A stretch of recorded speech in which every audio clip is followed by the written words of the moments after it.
당대표로서 이준석이 이루고자 했던 것은 무엇이었는지 그 당시에 대표가 됐네. 난 이건 이 정도는 이루고 말겠어 라는 것을 사실은 질문드리고 싶었거든요.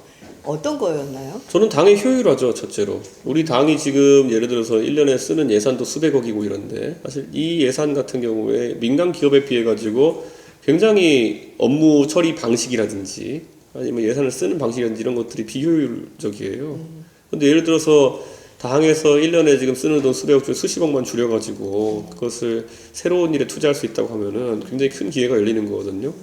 지난번에 대변인 토론 배틀하는데 방송 비용부터 시작해서 다 해서 1억 정도 채 안 들었어요. 그런데도 그런 엄청난 흥행 이벤트들을 했었는데 만약에 지금 당에 쓰는 것들 효율화 해가지고 수십억의 자금을 마련할 수 있으면은 연중 그런 어떤 이벤트를 계속 개최할 수 있고 그게 하나하나가 다 기회입니다.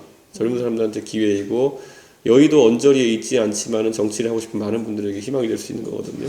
저는 제가 당의 어쨌든 사업자 등록 중에는 대표로 돼 있으니까 네.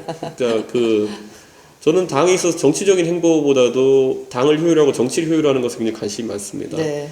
이게 당대표가 되면요, 솔직히 제가 이런 게 있어요.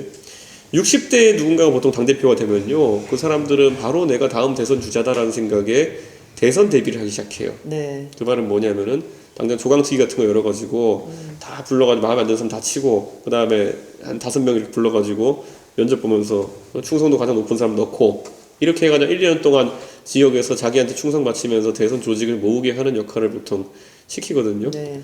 그러니까 그런 거 하나하나가 뭐냐면 솔직히 말하면 당을 대표가 바뀔 때마다 좀먹는 행위가 나와요. 솔직히 네. 말하면 그 사리 사욕 때문에. 그리고 보통은 어떤 프로젝트든지 당내에 돈을 쓰는 것에 돈을 줄이는 방향으로 안 써요. 예. 내 회사가 아닌데요.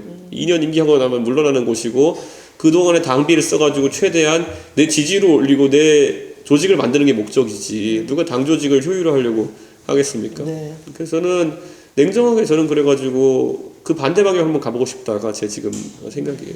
근데 그렇게 하기에는 지금 사실 영선이 다른 의미보다 원내에 그래도 지지 세력들이 있거나 뭔가 같이 일을 해오면서 호흡을 맞춘 사람들이 있으면 좀 더 수월하게 갈 수 있잖아요. 그런 식의 어떤 개혁과 혁신의 드라이브를 걸고 싶어도 준비가 안 돼 있으면 인식을 시킨다던가 공감을 가져가야 되는 그 시기가 필요하잖아요. 그럼 어떻게 극복하고 계세요?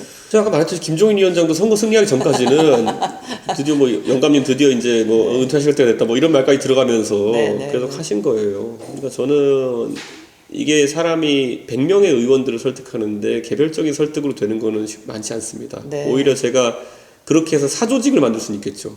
한 20-30명 남짓한 의원님과 긴밀하게 교류하면서 사조직을 만들어서 그분들에게 또 이득을 드릴 건 드리고 제가 또 거기서 지원받은 건 이게 보통 당내 개파 정치라는 거거든요.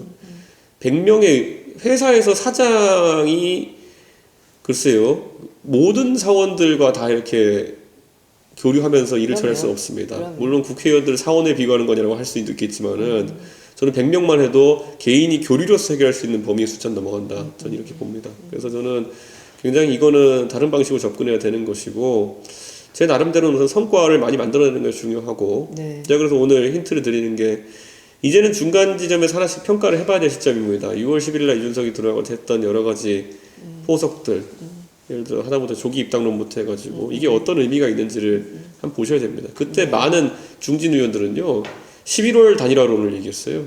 그것도 11월 단일화도 웃긴 게 뭐냐면 11월에 단일화 할 리가 없잖아요. 아니 근데 김종인 위원장님도 그렇게 그러니까요. 그러니까 제가 이제 11월 단일화론이라는 게 11월에 단일화 된다도 아니에요. 11월부터 단일화를 시작한다거든요. 그리고 일반적인 단일화상을 보면은 후보 등록일인 2월 정도까지 단일화가 안 될 거예요.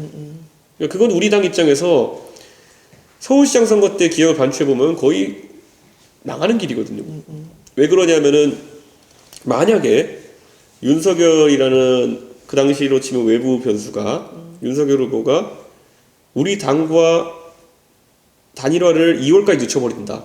그럼 어떻게 되냐면은 우리 당에 선출된 후보가 나와요. 만약에 그게 누구든지 홍길동이라는 사람 나와요. 홍길동이라는 사람이 당비를 쓸 수가 없게 됩니다.